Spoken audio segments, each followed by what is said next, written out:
Olá pessoal, hoje na nossa aula do Instituto Servos a gente vai estar vendo um pouquinho sobre o tema Criados para se tornar semelhante a Cristo. A gente vai entender um pouquinho da nossa jornada cristã, da nossa caminhada cristã, o processo de discipulado nas nossas vidas. Este é o seu destino e propósito de vida. Desde o princípio, o propósito de Deus para as nossas vidas é que a gente se torne semelhantes a Jesus. Lá em Gênesis 1:26 nos diz: façamos o homem à nossa imagem e semelhança. Somente o ser humano foi feito à imagem de Deus. Somos seres intelectuais, podemos pensar, somos seres relacionais, podemos dar e receber amor. Somos dotados de consciência moral, nós podemos discernir entre o que é certo e o que é errado. Mas muito mais do que isso, você foi criado para se tornar semelhante a Deus em justiça e em santidade. Lá em Efésios 4, de 22 a 24, nos diz assim: quanto à antiga maneira de viver, vocês foram ensinados a despir-se do velho homem, que se corrompe por desejos enganosos, a serem renovados no modo de pensar, e a revestir-se do novo homem, criado para ser semelhante a Deus em justiça e em santidade, provenientes da verdade. O supremo objetivo de Deus para a sua vida é o desenvolvimento do seu caráter. O que ocorre é que muitos passam a vida acreditando que o supremo objetivo de Deus para a vida deles é o crescimento profissional, é um crescimento financeiro, é o conforto, sendo que o que Deus quer de nós, de fato, é o crescimento espiritual. E como que a gente consegue isso? Como que a gente consegue esse crescimento espiritual? Como que é o processo do discipulado? Como que a gente conhece mais a Cristo para desenvolver o nosso caráter? A Bíblia tem resposta para tudo. Na Bíblia a gente consegue extrair muitos ensinamentos para a gente desenvolver o nosso caráter. Um deles é através das bem-aventuranças, descrito lá em Mateus 5, de 1 a 12. Bem-aventurados os que choram, bem-aventurados os humildes, bem-aventurados os misericordiosos. A gente também consegue desenvolver o nosso caráter quando nós desenvolvemos o fruto do Espírito na nossa vida, quando nós desenvolvemos o amor ao próximo, o amor descrito lá por Paulo em 1 Coríntios 13, e também desenvolvendo uma vida produtiva, realmente de fato colocando a mão no arado, servindo a Deus e servindo pessoas. E eu queria ler com vocês agora Gálatas 5, de 22 a 23, que diz assim: mas o fruto do Espírito é amor, alegria, paz, paciência, amabilidade, bondade, fidelidade, mansidão e domínio próprio. Contra essas coisas não há lei.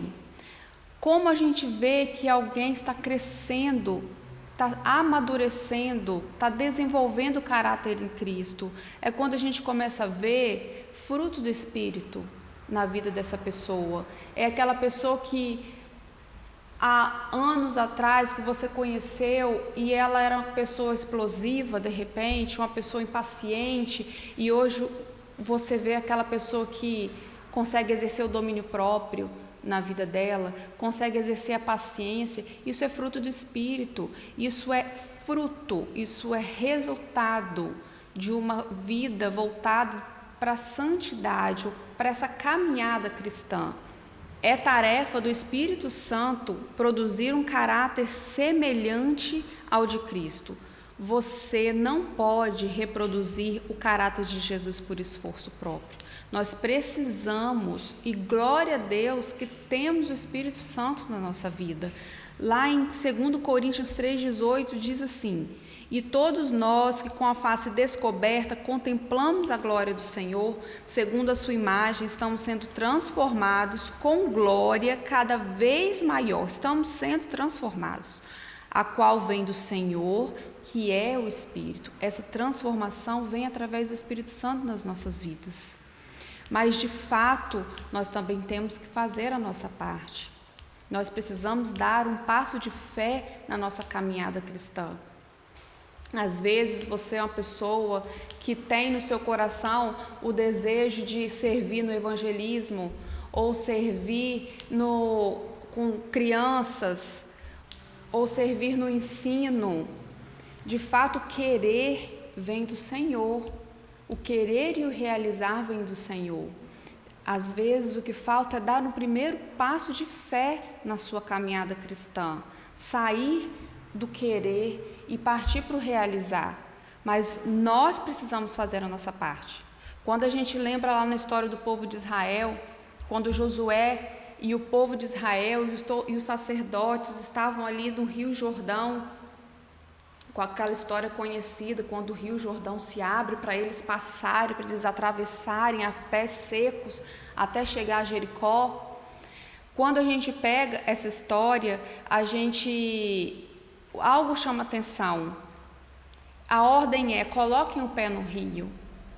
O rio não tinha secado ainda, mas eles precisavam colocar o pé no rio. Era um ato de fé. E ali, a partir desse ato de fé, o rio secou e eles atravessaram e conseguiram chegar ao outro lado a pés secos. A nossa parte é fundamental. E seguindo, nós vemos 3 coisas que devemos fazer para nos tornar semelhantes a Cristo. Primeiramente, abandonar nossa antiga maneira de agir.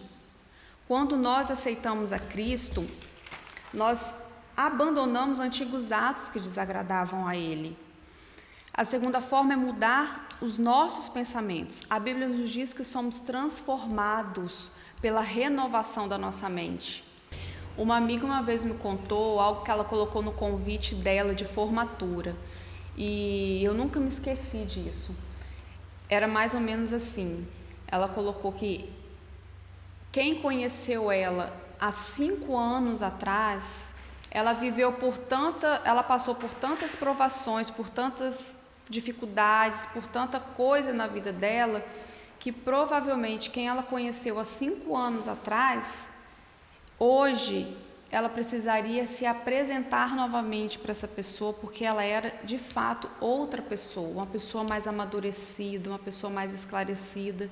E é assim na nossa trajetória cristã. Você não pode ser a mesma pessoa de 5 anos atrás, de 10 anos atrás. Se você aceitou a Jesus, tem que haver uma progressão na sua vida cristã, tem que haver um desenvolvimento do seu caráter, de fato você ser moldado a cada dia. E a terceira forma que devemos fazer para nos tornar semelhantes a Cristo é assumir o caráter de Cristo, ao desenvolver hábitos novos e dignos de Deus. Caráter é a soma dos nossos hábitos, é como você age normalmente no seu dia a dia.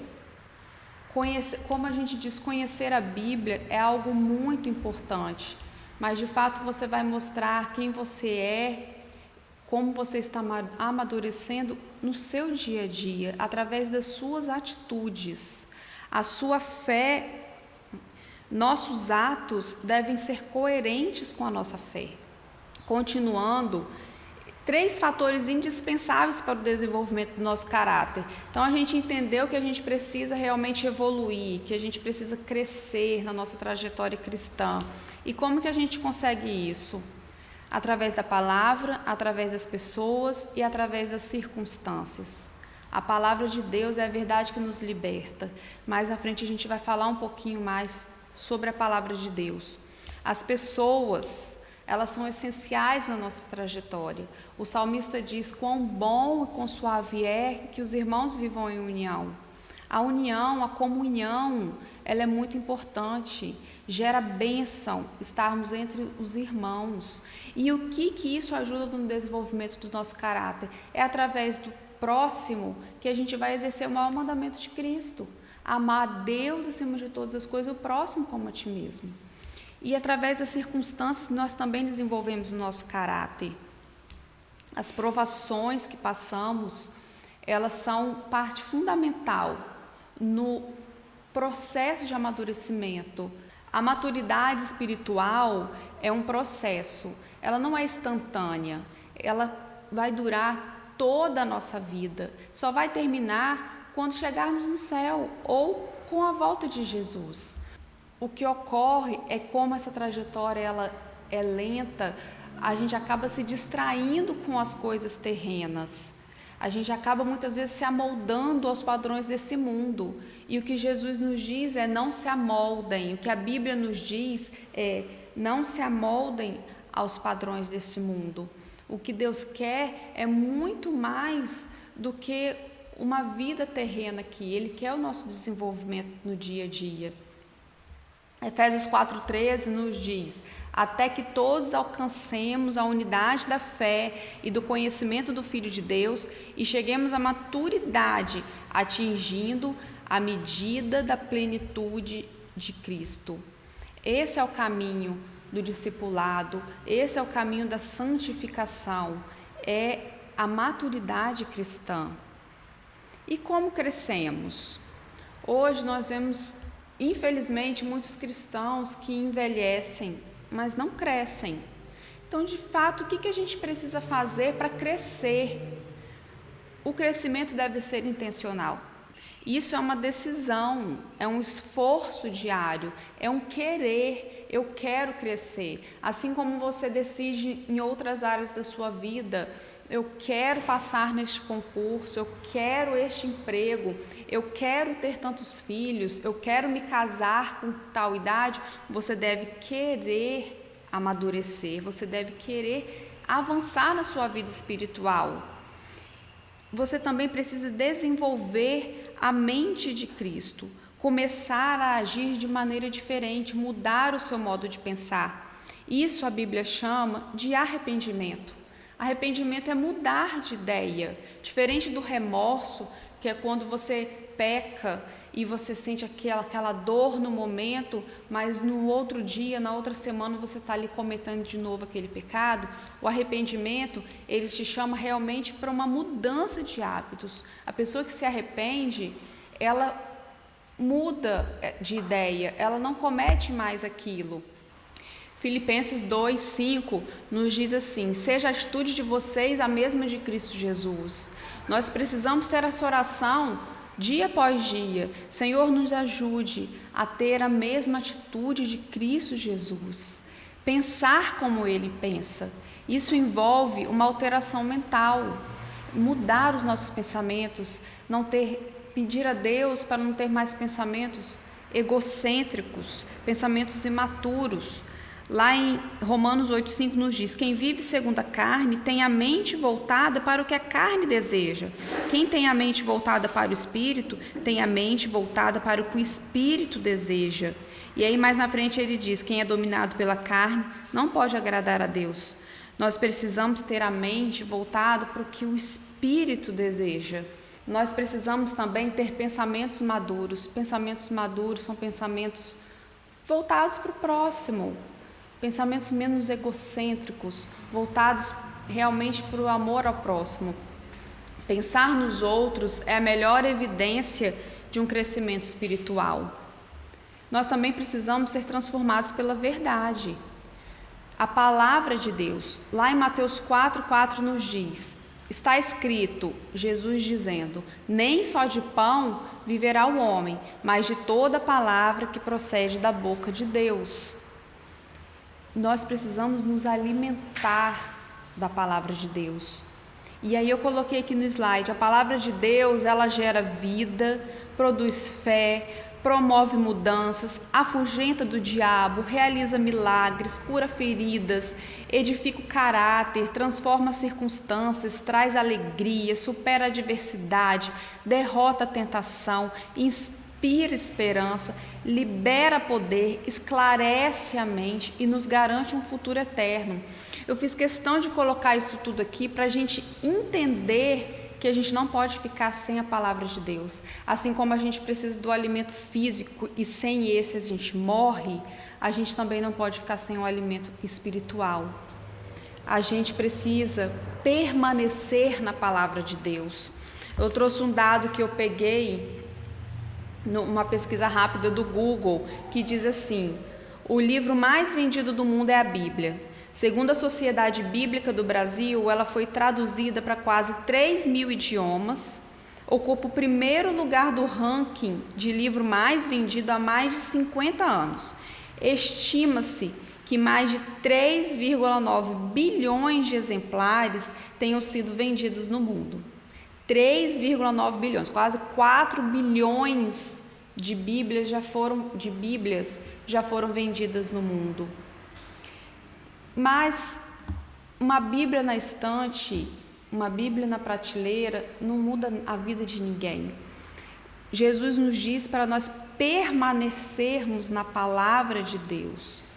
Lá em João 8,31 ele nos diz: se vocês permanecerem firmes na minha palavra, verdadeiramente serão meus discípulos. Permanecer na palavra é se alimentar dela dia após dia. E aí a gente tem algumas orientações, como que a gente pode se alimentar da palavra. Encha sua mente com os ensinamentos de Deus, encha sua mente com as promessas de Deus. Tire pelo menos 15 minutos por dia para você ler a palavra, para você refletir. Não importa o volume, importa a qualidade do seu estudo, do seu devocional. Pesquise, estude, memorize a palavra, tenha um material de apoio. Quando a gente quer crescer em algo na nossa vida, a gente faz isso, a gente investe tempo, até mesmo recursos financeiros. Poxa, eu quero crescer, eu quero aprender mais, eu quero saber mais sobre o povo de Israel. Tem um livro que fala sobre isso. Invista nisso, realmente queira crescer na palavra de Deus. Lá em Tiago 1:25 nos diz assim: mas o homem que observa atentamente a lei perfeita traz a liberdade e persevera na prática dessa lei, não esquecendo o que ouviu, mas praticando, sendo feliz naquilo que faz. Então nós devemos nos atentar à palavra de Deus, perseverar na prática dessa lei, realmente perseverar na leitura da palavra de Deus. Reflita, escolha um versículo, pense longamente sobre ele, tire um versículo e hoje eu vou refletir sobre esse versículo e fique com ele o dia todo, traga ele à memória constantemente, seja praticante da palavra também, saia da leitura, coloque em prática o que você tem aprendido a respeito de Deus, coloque também no papel uma atitude resultante dessa leitura. De repente você é uma pessoa que tem facilidade em escrever, escreva suas experiências nos seus devocionais, no seu dia, como que foi a aplicação da palavra de Deus no seu dia a dia. Outra forma de desenvolver o nosso caráter é através das provações. Lá em 2 Coríntios 4:17 nos diz: pois os nossos sofrimentos leves e momentâneos estão produzindo para nós uma glória eterna que pesa mais do que todos eles. Deus tem um propósito por trás de cada adversidade. No momento da dor, no momento da provação, com certeza a gente pode pedir a Deus: Senhor, livra-me, ajuda-me a passar por isso, mas a gente também pode e deve pedir a Deus: Senhor, eu quero aprender o que o Senhor quer me ensinar com essa prova, com esse sofrimento, porque Deus tem algo a nos ensinar em cada provação que a gente passa. Ninguém está imune à dor. 1 Pedro 4:12 nos diz assim: amados, não se surpreendam com o fogo que surge entre vocês para os provar, como se algo estranho lhes estivesse acontecendo. A prova faz parte, as provações fazem parte da nossa vida. A gente cresce através das provações. Inúmeros personagens bíblicos foram provados. José na prisão, Paulo passou por 3 naufrágios, Daniel foi colocado numa cova de leões. Só que tudo isso foi importante para que o caráter deles fosse moldados, para que eles crescessem espiritualmente falando. Assim como eles, é na nossa vida. Há um propósito por trás de cada provação, há propósito em cada luta que a gente passa. As provações nos aproximam de Deus. Provavelmente, as suas orações mais sinceras, os seus momentos com Deus mais próximos foram nos momentos de luta. As lutas nos aproximam de Deus. O Senhor está, lá no Salmo 34, 18, nos diz: o Senhor está perto dos que têm um coração quebrantado e salva os de espírito abatido. O Senhor está perto de quem tem coração quebrantado. E realmente o momento que nós estamos com o coração mais quebrantado são nas horas de luta, nas provações que nós passamos. E olha o que o salmista nos diz: que o Senhor está perto de quem tem um coração quebrantado. Então Deus usa muitas vezes as provações para nos moldar e também para nos aproximar mais dele. Romanos 8, 28 a 29 nos diz assim: sabemos que Deus age em todas as coisas para o bem daqueles que o amam, dos que foram chamados de acordo com seu propósito. Pois aqueles que de antemão conheceu, também os predestinou para serem conformes à imagem do seu Filho, a fim de que ele seja o primogênito entre muitos irmãos. Deus age em todas as coisas para o bem daqueles que o amam. E isso é reconfortante. Nosso Deus não é um Deus mau que manda luta para a gente simplesmente para nos ver sofrer. Todas as coisas cooperam para o bem. É para o nosso bem. E quando a gente entende isso também é um passo para a maturidade cristã. Entender que o que está acontecendo é uma forma de Deus nos moldar. É mais uma oportunidade para a gente crescer diante de Deus. E diante disso, seja grato até na adversidade. 1 Tessalonicenses 5,18 nos diz: deem graças em todas as circunstâncias, pois essa é a vontade de Deus para vocês em Cristo Jesus. Deus quer que a gente demonstre gratidão pelo fato dele usar os problemas que nos afligem para o cumprimento do propósito dele. Como a gente está batendo na tecla aqui, há propósito na provação. E por fim, não existem atalhos para chegar à maturidade. Uma criança, ela não vira adulto da noite para o dia. Um fruto do pé não amadurece da noite para o dia. A nossa caminhada cristã, o nosso processo de amadurecimento vai durar, como a gente diz, toda a vida. O grande problema é que hoje nós somos obcecados por rapidez. Nós queremos que o processo seja rápido, sendo que Deus está muito mais interessado na nossa constância, em realmente se manter firme no propósito de querer crescer. O nosso aprendizado é lento. Quando a gente estuda para uma prova, às vezes a gente precisa ler 10, 20 vezes aquele mesmo texto para aquele texto entrar na nossa cabeça. Às vezes a gente enfrenta um problema que a gente já passou e a gente fala com Deus: de novo eu estou enfrentando isso. Mas Deus sabe o momento em que Ele vai olhar e vai dizer que a gente já aprendeu o que Ele queria ensinar. E muitas vezes a gente aprende e esquece. A prova disso é o povo de Israel. O povo de Israel, eles sofriam, eles erravam, aprendiam a lição e rapidamente eles se esqueciam do que Deus tinha ensinado. E aí vinha novamente a luta e novamente eles voltavam para os velhos padrões de comportamento deles. Ou seja, crescer é um processo gradual.